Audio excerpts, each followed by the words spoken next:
स्वातंत्र्यदिनी एसटी कर्मचाऱ्यांच्या अनेक मागण्यांसाठी राज्य परिवहन नांदेड विभागीय कार्यालयासमोर पद्मश्री राजे यांनी अन्नत्याग आमरण उपोषण केलं आहे।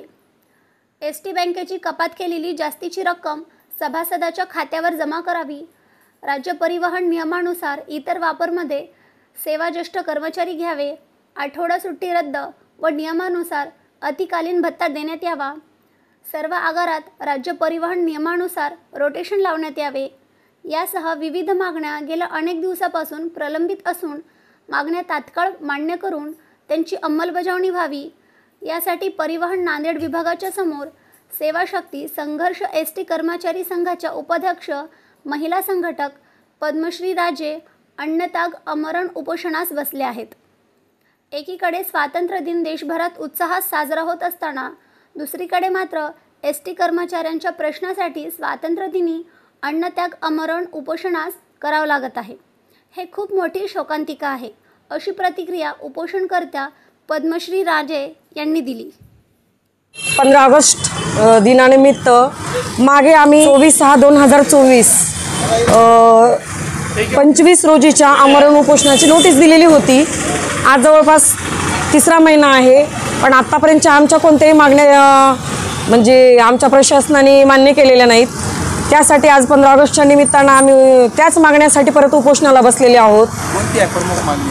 प्रमुख मागणी आहे काही नियमबाह्य निर्णय जे एसटी प्रशासनाने घेतलेले आहेत। प्रत्येक आगारामध्ये इतर वापराचा विषय आहे। काही कर्मचाऱ्यांना ज्या मोजक्याच कर्मचाऱ्यांना काही सवलती दिलेल्या आहेत, काही कर्मचाऱ्यांना फिक्स ड्युट्या दिलेल्या आहेत, अशी सवलत इतर कर्मचाऱ्यांना नाही, फक्त मोजक्याच कर्मचाऱ्यांना अशी सवलत दिलेली आहे। किती कर्मचारी आहेत आंदोलनामध्ये?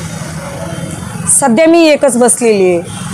प्रशासनाला काय आपलं आव्हान? माझं म्हणणं एवढंच आहे की प्रशासनाने भेदभाव न करता प्रत्येक कर्मचारी हा समान भूमिकेमध्ये त्यांनी पाहिलं पाहिजे। पण काही मोजक्या कर्मचाऱ्यांना अशी सवलत देऊन इतर कर्मचाऱ्यावर जो अन्याय होतोय तो अन्याय दूर करून प्रशासनाने वेळेवर निर्णय घेऊन 2022 पासून या संदर्भात आम्ही अनेक निवेदनं दिलेले आहेत, त्यांना मागणी केल्या होत्या। कित्येक आगारामध्ये जे म्हणजे नियमानुसार ग्रुप रोटेशनची मागणी केलेली होती। चालक आणि वाहक यांना सर्व आगारामध्ये समान ड्युट्या आल्या पाहिजेत, त्या नियमानुसार तशी अंमलबजावणी करण्यात यावी। पण आजपर्यंत त्यांनी आम्हाला फक्त हो हो अशीच आश्वासनं दिलेली आहेत। आज 3 वर्ष झालेले आहेत या गोष्टीला आणि अनेक पत्रव्यवहार पण आहेत आमच्या म्हणजे आम्ही केलेले। नाविलाजास्तव आम्हाला आता उपोषणाला बसण्याची वेळ आलेली आहे। आता एसटी महामंडळामध्ये अनेक संघटना आहेत, पण काही मोजक्या संघटनेलाच ती सवलत दिली जाते। आज आमची सेवाशक्ती संघर्ष एसटी कर्मचारी संघ ही संघटना 2022च्या नंतर अंमलात आलेली आहे। आमचं काम सर्व सामान्य कर्मचाऱ्यापासून सर्वांसाठी समान आहे। आमचं म्हणणं एवढंच आहे की तुम्ही संघटना बघून निर्णय न घेता सर्वांना समान न्याय द्यावा, हीच आमची भूमिका आहे। आज 15 ऑगस्ट स्वातंत्र्य दिन सर्वत्रच भारतामध्ये साजरा होत आहे। म्हणजे आज भारताला स्वातंत्र्य भेटले आणि आज कुठंतरी तुम्ही आज उपोषणाला बसलात, काय कुठंतरी दुःख वाटते का? की वाटतंय ना, सुद्धा आज तुम्हाला अजून स्वातंत्र्य नाही। आमचं म्हणणं होतं त्यांनी म्हणजे 24/6/2025ला जे आम्ही आंदोलनाची नोटीस दिली होती, आम्हाला वाटलं की त्यांनी काहीतरी निर्णय घेतील। 3 वेळा त्यांनी बैठक घेतली आमच्याबरोबर। त्या बैठकीमध्ये फक्त त्यांनी आम्हाला आजपर्यंत आश्वासनं दिली, काही दिवस 15 दिवसाचं मुदत दिली, त्यानंतर मागच्या 1 ऑगस्टची मुदत दिली। 2 तारखा होऊनही म्हणजे काही निर्णय घेतला नाही। कालच्या 12/8/2025च्या रोजी पण चर्चा झाली। त्या बैठकीमध्ये त्यांनी सांगितलं होतं की 14 तारखेला आम्ही 1 ते 2 मागण्या तुमच्या मान्य करू, पण कालची 14 तारीख झाली, 2 मागण्या सोडून त्यांनी आमची एकही मागणी मान्य केलेली नाही।